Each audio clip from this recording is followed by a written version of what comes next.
people live in the fear of death, and some people choose death because they're afraid of living. Hey, it's me, Durgee, and today we are back with a book. And the book is Veronika Decides to Die. The book Veronika Decides to Die is written by Paulo Coelho, who's very famous, everyone knows him. And this book is about Veronika, a young lady who decides to die. As the name suggests, it is very evident. The premise of the story is when a young girl named Veronika decides that she is done with life and she does not want to live any longer, and she decides to die. So one fine day, she prepares herself for the event and she overdoses on sleeping pills or tranquilizers to take her own life. And that is where the story starts. But in a very fortunate, in other people's case, and in a very unfortunate, in her own case, she could not accomplish what she was going for, and she ends up living, and she is admitted to a mental asylum where she gets treatment for what she's done. The story develops in that asylum where she ends up in, and that is when she realizes that she has only a week, like 4 or 6 days to live. The doctor tells her that the effect of the tranquilizers that she had has affected the heart so much that she cannot survive for more than a week. She will die eventually. So in a way, she was happy because she will die anyway, because that is what she wanted to do in the first place. So she is happy that she will die. The story spans around those 4 to 6 days that she stays in that asylum, and her relationships with the inmates there, the friendships she makes, and the things that happens around her while she is at the asylum. So in this video, I won't be discussing the book as a whole. I won't be talking too much about the book. I'll just be talking about a few ideas and a little bit of philosophy that I loved about the book. And I will say this is not a very great read. It might seem like an average book for people.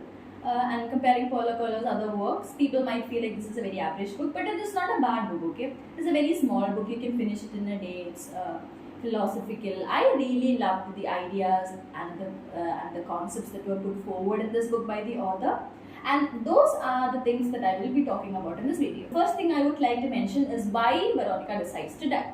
She has 2 reasons for deciding to die. One reason is that she says death is inevitable. One day you will grow old, you will start growing old, you will lose friends, they will start dying, your parents will die, your relatives will die, everyone you know will start dying, and eventually you will also die.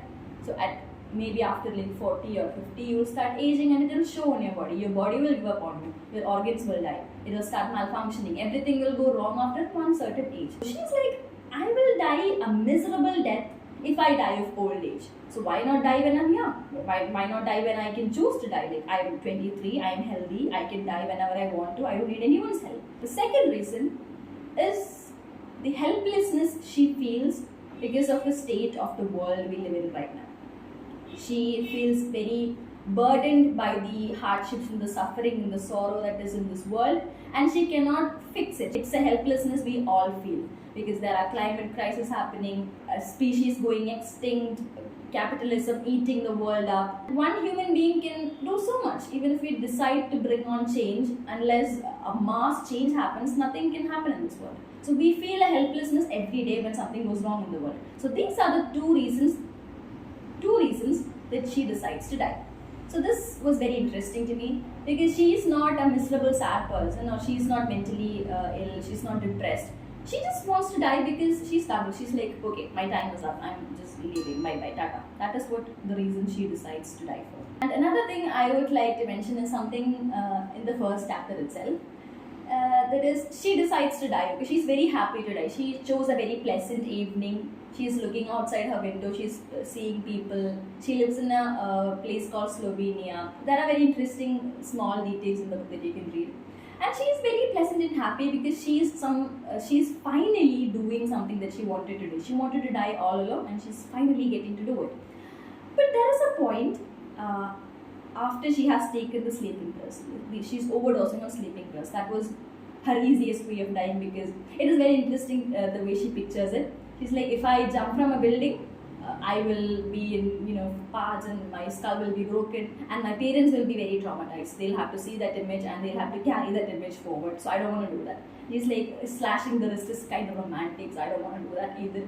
It's it's not something very light to talk about because self-harm and killing yourself is a very heavy subject to talk about. I'm just saying what she's saying. Okay, I'm not saying it's romanticized or anything. So she gives us a few ways she pondered upon to take her own life, but she came to the conclusion that sleeping pills is the best and easiest way. She's taken the pills and she's waiting to die. But in that small gap where she is in the process of dying, she sees a man outside her window. Okay, he's just passing by, and he stops to look at her, and he smiles. He doesn't know that she's dying. Okay? He just momentarily stops to look at her and smiles at her, and she's like, "Oh, he's handsome. This is a very good sight for me to see just before I die. Like, this is a very good sight. He's a handsome man. You get to see a handsome man before you die. A win-win, I think." So she's like, he's a handsome man. And in that fraction of a second, she's like, "Oh, handsome man. Maybe, what do you think would have happened? Maybe he would have waited to talk to me. I wouldn't see him again. What a loss." It seems very funny and trivial and sarcastic from her part. But after that, when it is actually happening, she starts feeling pain in her stomach. She feels nauseous. So she's in the process of dying. And that moment, she has some kind of a fear. And she explains it as the fear of the unknown because she doesn't know what happens after. Okay, she doesn't know what happens or what is waiting for her on the other side.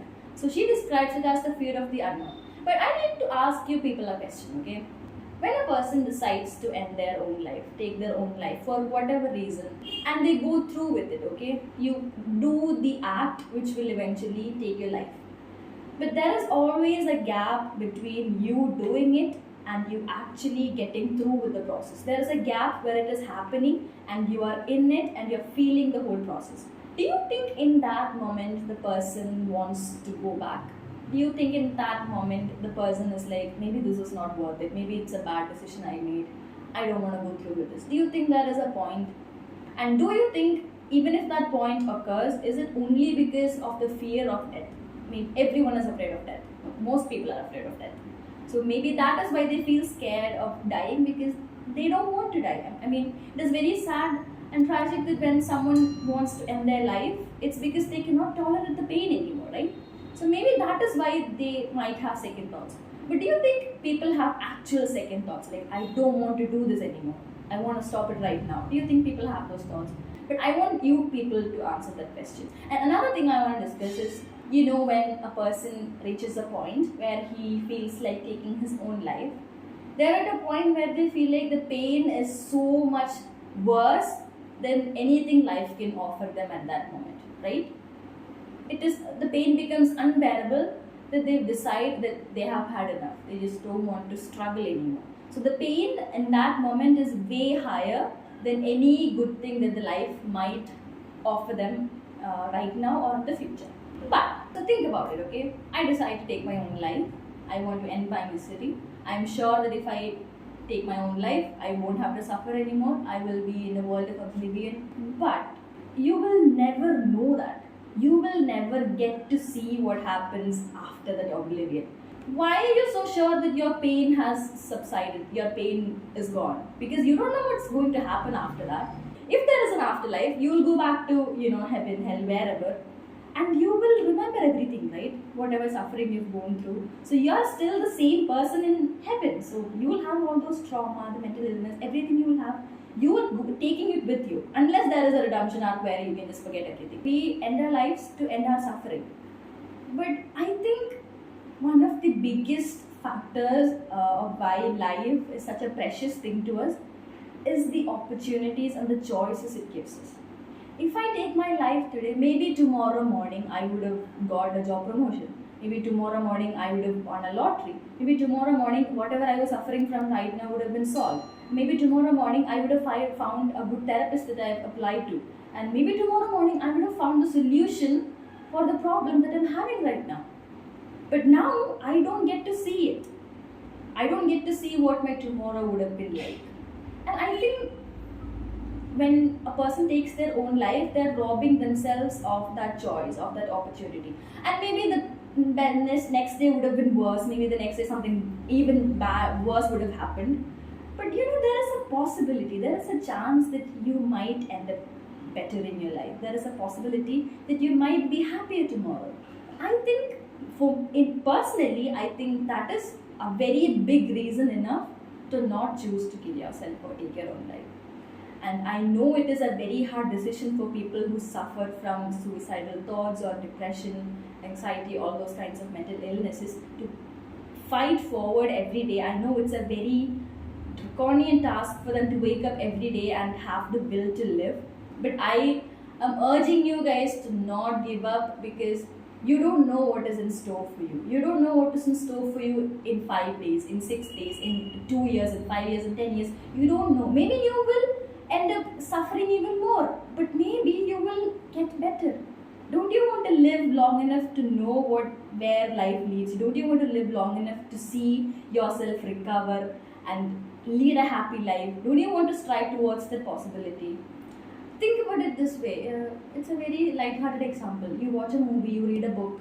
Halfway through, it is very sad. It's very tragic. Nothing's getting better, and you want to stop watching it. But you hear from your friend that the movie has a very good ending, or the movie has a very good redemption arc, or the movie has a feel-good ending. The movie ends in a bittersweet note. But you wouldn't get to see it. You chose to stop in between, and you decided, I don't want to watch the movie anymore. And you lost the opportunity to see the whole development of the movie, right? That is exactly what I have to say about this. I'm not shaming people. I'm not saying it's a very trivial matter for someone like me to talk about. I don't know. I have not experienced it. I will never be able to fathom the amount of guilt and pressure and sadness these kind of people has to go through. I'm not judging anyone, but just don't give up. Don't give up. Even if you don't have anyone to support, even if you don't have, even if you feel like you're in the darkest place and you cannot get out of it, just keep fighting. It will get better. And even if you don't, it will be your fight. No one else will have any say in it. It will be your fight. So please keep fighting. Now I'll finish with a little bit of insights about the book. I really love the book. I like the philosophy in it. I love the characters. Veronika is a very relatable character because her thought processes, her ideas, her views and perspectives over the world are very similar to people like us, normal people like us. I do not want to give you any spoilers, so I urge you people to read the book. As I said, I haven't revealed everything about the book. There are, small details that you might only find in the book. So please read the book. It's very small. Okay, look at this. It's very small. You can finish it in a day. This book has a movie adaptation, and I think it is based on the book itself. For people who have already read the book, please go watch the trailer, because the trailer is stupid. In my entire 22 years of living, I've never seen a clickbait trailer. Never in my life. Every trailer has connections to the actual movie, but this trailer is a clickbait trailer. You will understand when you watch it. Did the person who actually made the trailer read the book? Do they know what the book is about? Like, dude, what were you smoking? And I think it's a marketing strategy for people to be curious about watching the movie. And I think it works because the trailer is good in that sense, but the trailer is stupid. You will understand. Please watch the trailer. That's all about today's video. Please go read the book. Go watch the movie's trailer. And if you liked the video, please tell me in the comments. And that's it.